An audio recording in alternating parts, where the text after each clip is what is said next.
मेरी सास मुझे रोजाना रात को दूध पिलाती और मुझसे बहुत प्यार करती थी। वह मुझसे कहती थी कि तुम मेरी बहू नहीं, मेरी बेटी जैसी हो। एक दिन जब मैंने अपनी सास से दूध पीने को मना कर दिया तो मेरी सास और मेरे पति ने मुझे बहुत मारा और मुझे मेरे ससुराल से निकाल दिया। जब मैं अपने मायके पहुंची तो मैंने अपने घर वालों को पूरी बात बताई तो मेरे भाई को बहुत गुस्सा आया और उन्होंने मुझसे कहा, मैं तेरी सास और पति को नहीं छोड़ूंगा, मैं उन्हें जेल की हवा खिलाकर रहूंगा। उसके बाद मेरा भाई मुझे लेकर मेरे ससुराल में पहुंचा तो वह मेरी सास को देखते ही उन्हें कुछ कहने के बजाय उनके आगे हाथ जोड़ने लगा और माफी मांगने लगा। यह देखकर मेरा सर चकरा गया। मेरा नाम नीता है। हर रोज की तरह आज फिर मेरी सास मेरे लिए दूध का गिलास लेकर आई और वह दूध पीते ही मुझे चक्कर से आने लगे। मैंने अपनी सास से पूछा, माँ जी, आप दूध में ऐसा क्या मिलाती हैं कि मुझे इसे पीकर नींद आने लगती है।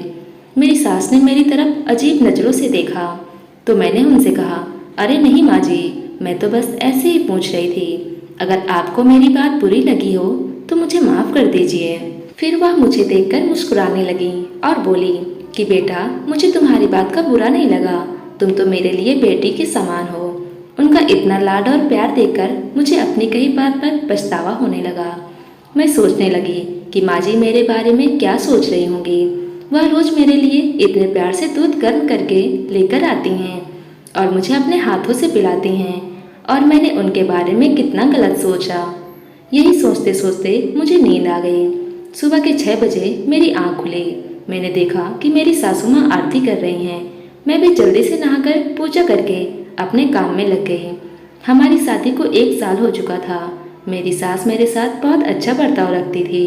कभी कभी तो मैं अपने पति से भी कहती थी कि आपसे ज़्यादा तो माँ जी मुझसे प्यार करती हैं। यह सुनकर वो मुस्कुरा देते थे। माँ जी रोज मुझे अपने हाथ से दूध बनाकर देती थी और वह उसमें केसर वगैरह डालकर देती थी, जो कि पीने में बहुत स्वादिष्ट होता था और पीते ही मुझे नींद आने लगती थी। मेरे पति आकाश डॉक्टर थे और वो आजकल नाइट ड्यूटी कर रहे थे। वह शाम को 7 बजे जाते और सुबह 6 बजे वापस आते थे। इस वजह से मुझे जल्दी उठना पड़ता था। मैं जल्दी उठकर नहा धोकर पूजा करती। उसके बाद मैं आकाश के लिए नाश्ता बनाती। मैंने अपने ससुराल में बहुत खुश थी। मेरी सास और मेरे पति भी मुझसे बहुत खुश रहते थे। मेरा ससुराल बहुत अच्छा था। मेरे ससुराल में भी मेरे मायके की तरह ही किसी भी चीज़ की कमी नहीं थी। मेरे पिताजी और भाई बहुत अमीर थे। हमारी बहुत बड़ी हवेली थी, उसमें बहुत सारे नौकर चाकर थे। हर काम के लिए अलग अलग नौकर थे। उसके अलावा भी हमारी बहुत जमीन जायदाद थी। करने को तो सारे काम नौकर ही करते थे, लेकिन देखभाल तो मालिक को ही करना पड़ता था। और इन्हीं सब में मैं बहुत थक जाती थी और अपनी माँ से बोलती थी कि मेरी शादी हवेली में मत करना, मैं इतना काम नहीं कर सकती। और मेरी माँ मेरी बात सुनकर मुस्कुरा देती थी और मुझसे कहती थी, ठीक है बेटी, जैसा तुम चाहोगी, जहाँ तुम चाहोगी, हम वहीं तुम्हारी शादी करेंगे। इसी बीच मेरे लिए एक रिश्ता आया। वह लोग हमारी तरह जागीरदार तो नहीं थे, लेकिन अच्छे खासे अमीर थे। उनके घर में हर चीज़ की रेल पड़ी थी। जैसा मैं चाहती थी वह रिश्ता बिल्कुल वैसा ही था और वह लोग हमारे शहर के ही रहने वाले थे। मेरे माता पिता और भाई को वह लड़का बहुत पसंद आ गया था, इसलिए मेरे घर वालों ने मेरा रिश्ता वहाँ पक्का कर दिया। लेकिन उस लड़के की माँ बहुत बीमार थी और अस्पताल में एडमिट थी। इसी वजह से वो लोग चाहते थे कि हम जल्द से जल्द शादी कर लें। इस पर मेरे भाई ने मना कर दिया कि हमारी इकलौती बहन है, हम इसकी शादी बहुत धूमधाम से करना चाहते हैं, हम ऐसे जल्दबाजी में अपनी इकलौती बहन की शादी नहीं कर सकते। लेकिन लड़के ने कहा कि मेरी माँ बहुत बीमार है और उनकी आखिरी ख्वाहिश है कि वह मेरा घर बसा हुआ देखना चाहती हैं, इसलिए हम जल्द से जल्द शादी करना चाहते हैं। यह सुनकर मेरे भाई ने भी शादी के लिए हाँ कर दी। हमारी शादी तक मेरी सास की तबीयत भी बेहतर हो गई थी। फिर हमारी शादी हो गई। शादी के बाद मैंने देखा कि मेरी सास बहुत पूजा पाठ करने वाली औरत है। वह सारी सारी रात भगवान की पूजा करती थी। मुझे लगा कि शायद वह मुझ पर भी ऐसी पाबंदियां लगाएंगी, लेकिन उन्होंने मुझे कभी ऐसा कुछ नहीं कहा। मैं यहाँ अपनी मर्जी की मालकिन थी। मैं जब चाहती सोती, जब चाहती उठ जाती, अपने मर्जी से खाती पीती थी। मेरे पति आकाश भी बहुत अच्छे थे और मेरा बहुत ख्याल रखते थे। मुझे बाहर खाना खिलाने जाते और घूमने भी लेकर जाते थे। हमारी ज़िंदगी बहुत हंसी खुशी गुजर रही थी। अगले दिन जब मैं सोकर उठी तो दोपहर के 3 बज रहे थे। मैंने देखा कि आकाश अभी भी सो रहे हैं। मैंने हाथ मुंह धोकर अपने कमरे से बाहर आई तो मेरी सास पूजा कर रही थी। पूजा करने के बाद उन्होंने मुझे प्रसाद दिया और शाम के खाने की तैयारी करने लगी। मैं भी उनके पास जाकर बैठ गई और उनसे बोली, माँ जी, हम घर के काम के लिए नौकर रख लेते हैं। आप सारा दिन काम करके थक जाती होंगी, मुझे अच्छा नहीं लगता। हमारे पास किसी भी चीज़ की कमी नहीं है, हम नौकरानी रख लेते हैं। घर का सारा काम कर दिया करेगी और खाना भी बना दिया करेगी। इससे आपको भी आराम मिलेगा और आप रात को आराम से पूरी रात भगवान का पाठ कर सकती हैं। मेरी बात सुनकर मेरी सास बोली, बेटा, मुझे तो सारा काम करने की आदत है और यह काम तो कुछ भी नहीं है। मेरी जैसी औरतें तो बड़ी बड़ी हवेलियों का पूरा पूरा काम संभाल लेती हैं। मैं उनकी बात सुनकर चौंक गई और उनसे कहने लगी, माँ जी, आप भला हवेलियों का काम क्यों करेंगी? आपके पास तो सब कुछ है, किसी भी चीज़ की कमी नहीं है। उस पर मेरी सास बोली, बेटा, मैं एक बहुत बड़ी हवेली में नौकरानी का काम कर चुकी हूँ। मैं सारा दिन काम में लगी रहती थी, सिर्फ रात को ही आराम करने को मिलता था। अपनी सास के मुंह से यह बात सुनकर मैं हैरान रह गई। मैंने उनसे पूछा, फिर इतना बड़ा घर और कारोबार कहाँ से आया? उन्होंने मुझे बताया कि यह घर तो आकाश के पिताजी का है। उन्होंने मुझसे शादी करके मुझे इतने बड़े घर की रानी बना दिया। उनसे शादी करने से पहले मैं एक हवेली में नौकरानी का काम करती थी। उनकी बातें सुनकर मुझे उनसे नफरत होने लगी और मैं सोचने लगी कि मैं एक नौकरानी के साथ उठती बैठती हूँ, खाती पीती हूँ। मैं इतने बड़े घर की बेटी, यह तो मेरी शान के खिलाफ है।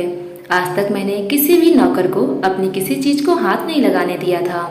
अगर कोई नौकर मेरी चीज़ को हाथ लगा देता था तो मैं उसे फेंक देती थी। आज मैं एक नौकरानी के साथ बैठी हूँ। फिर मैं अपने कमरे में चली गई। आकाश के भी जाने का समय हो गया था। वह अपने क्लिनिक चले गए। उनके जाने के बाद माँ जी मेरे लिए दूध लेकर आई। वह मुझे अपने हाथ से दूध पिलाने लगी, लेकिन आज उनके हाथ से दूध पीते हुए मुझे घिन महसूस हो रही थी। मैं सोच रही थी कि जिन हाथों से यह मुझे दूध पिला रही हैं, उन्हीं हाथों से घर की सफाई करती थी। पता नहीं अपने हाथ ठीक से साफ करती भी होंगी या नहीं। फिर मैंने सोचा कि यह काम तो बहुत पहले करती थी, अब तो यह एक बड़े घर की मालकिन है और पूजा पाठ भी बहुत करती हैं। मैंने अपने आप को बहुत समझाने की कोशिश की, लेकिन फिर भी उनके हाथ से दूध पीने को मेरा दिल नहीं माना। मैंने माँ जी से कहा कि आप दूध का गिलास यहीं पर रख दें, मैं बाद में पी लूँगी। लेकिन वो मुझसे जिद करने लगी और बोली कि बेटा, दूध ठंडा हो जाएगा, फिर पीने में मज़ा नहीं आएगा, तुम इसे अभी पी लो। लेकिन मैंने माँ जी से कहा, माँ जी, आप फिक्र ना करें, मैं खुद बाद में दूध पी लूँगी। यह सुनकर माँ जी कमरे से चली गईं। उनके जाने के बाद मैंने वह दूध नहीं पिया और मैं सोने के लिए लेट गई। लेकिन आज मुझे नींद नहीं आ रही थी। मैंने बहुत सोने की कोशिश की, उसके बावजूद भी मुझे नींद नहीं आई। तब मेरा शक माँ जी पर गया कि हो सकता है कि माँ जी मुझे दूध में कुछ डालकर पिलाती हूँ, जिसकी वजह से मुझे नींद आ जाती है। मुझे सुबह जल्दी भी उठना था, क्योंकि आकाश सुबह 6 बजे ही घर पर आ जाते थे। उनके लिए नाश्ता बनाना होता था। इसलिए मैंने सोचा कि चलो दूध गर्म करके पी लेती हूँ। जब मैं दूध गर्म करने के लिए किचन में गई तो मुझे घर में किसी के होने का एहसास हुआ।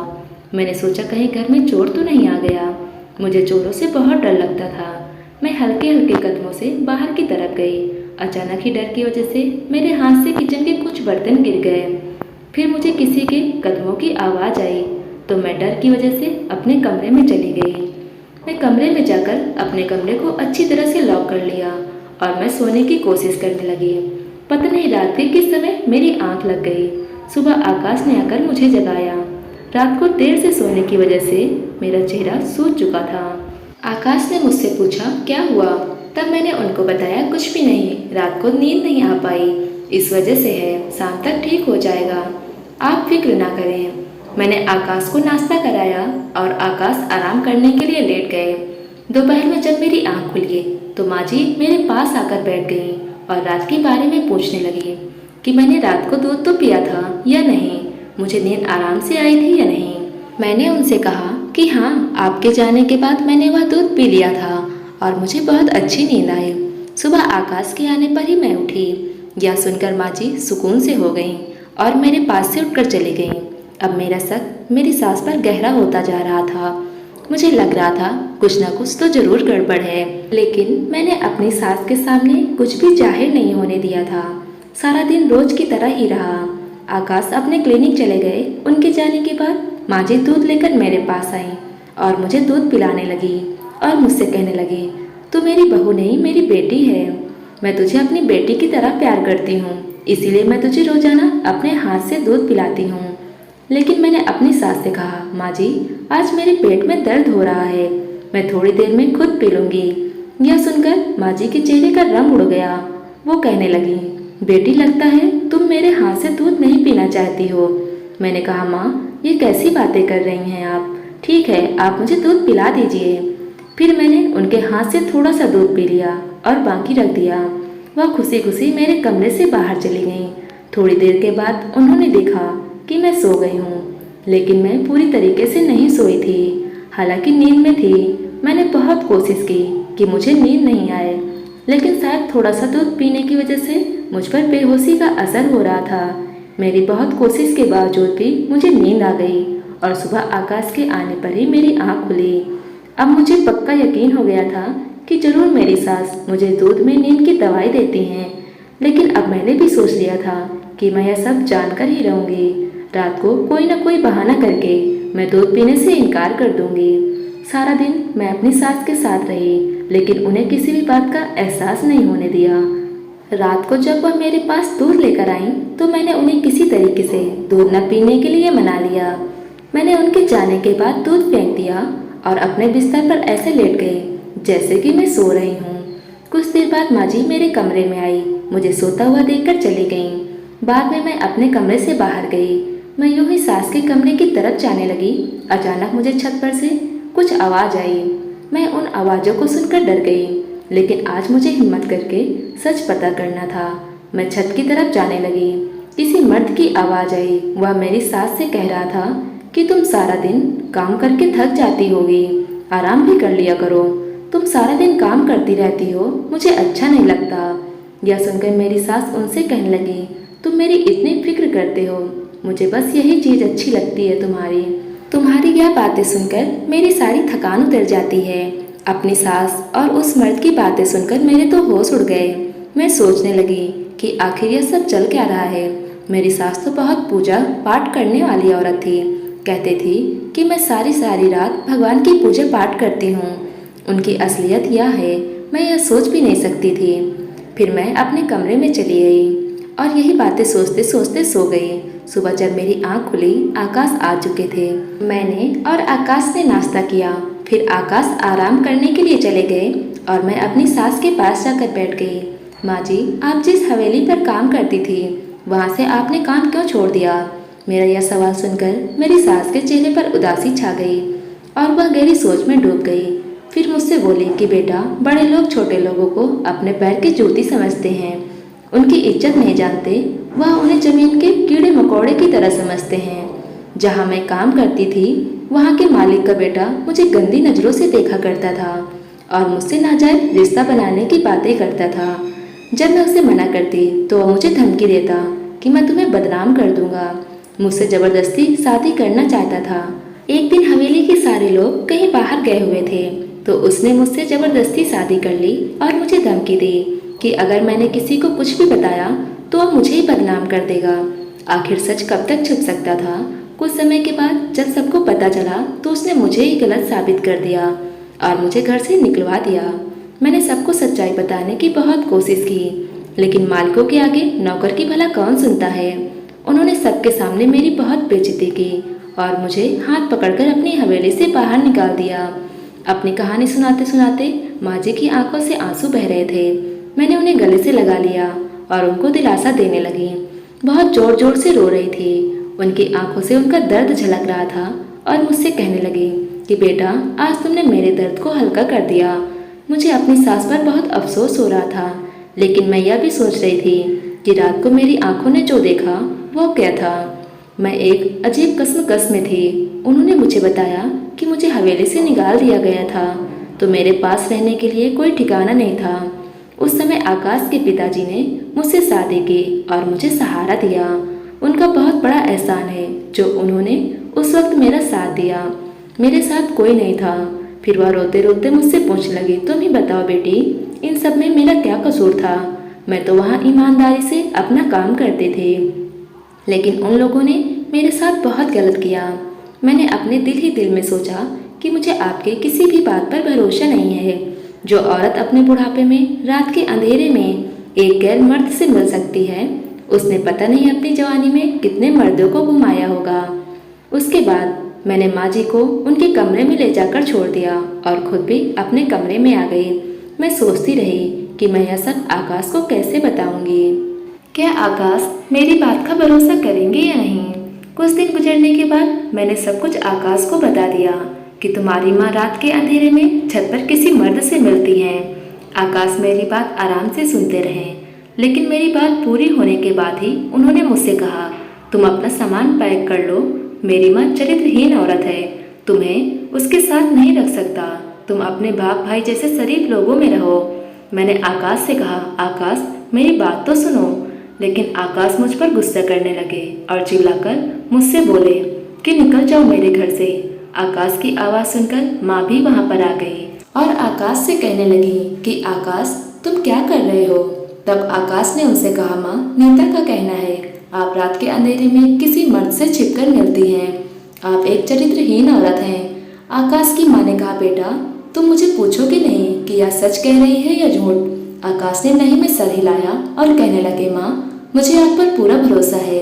इतना कहकर आकाश मुझे गाड़ी में बिठाकर मेरी हवेली पर छोड़ आए। जब मैं घर के अंदर गई, मेरी ऐसी हालत देखकर मेरे घर वाले बहुत परेशान हुए और मुझसे पूछने लगे, बेटी तुम्हें क्या हुआ है? तुम्हारी यह हालत किसने कर दी और तुम रो क्यों रही हो? आकाश कहाँ है? मैं अपने घर में सबकी लाडली थी। मुझे ऐसे रोते बिलखते हुए किसी ने नहीं देखा था, इसलिए सब लोग मुझे देखकर बहुत ज़्यादा परेशान हो गए। मैंने अपने घर वालों को और अपने भाई को सारी बात बताई। मेरी बात सुनकर मेरे भाई को बहुत ज़्यादा गुस्सा आया और वो कहने लगे कि मैं तुम्हारी सास को पुलिस के हवाले कर दूंगा। आखिर तुम्हारे साथ वह ऐसा कैसे कर सकती हैं? लेकिन मैंने अपने भाई को रोक लिया और मैं रोती रोती बेहोश हो गई।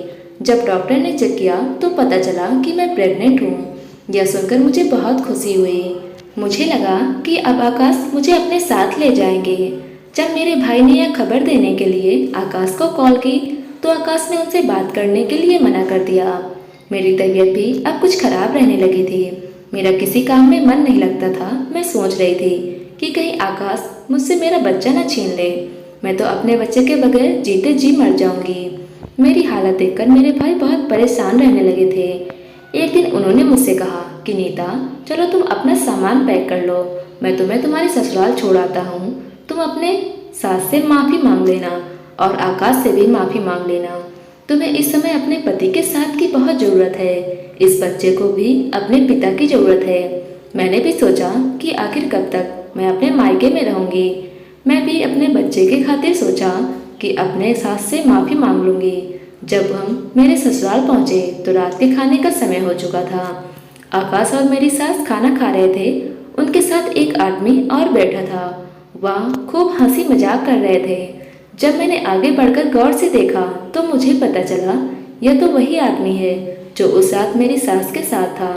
मैं यह देखकर हैरान रह गई। आकाश और मेरी सास ने हमें देख लिया था। मेरी सास उठकर आगे आई और मेरे भाई की तरफ देखकर खुश हुई। मैंने अपने भाई के चेहरा देखा तो उनके चेहरे पर उदासी थी। मेरे भाई मेरी सास से कहने लगे, तुम यहाँ क्या कर रही हो? मेरे भाई की आवाज़ में डर था।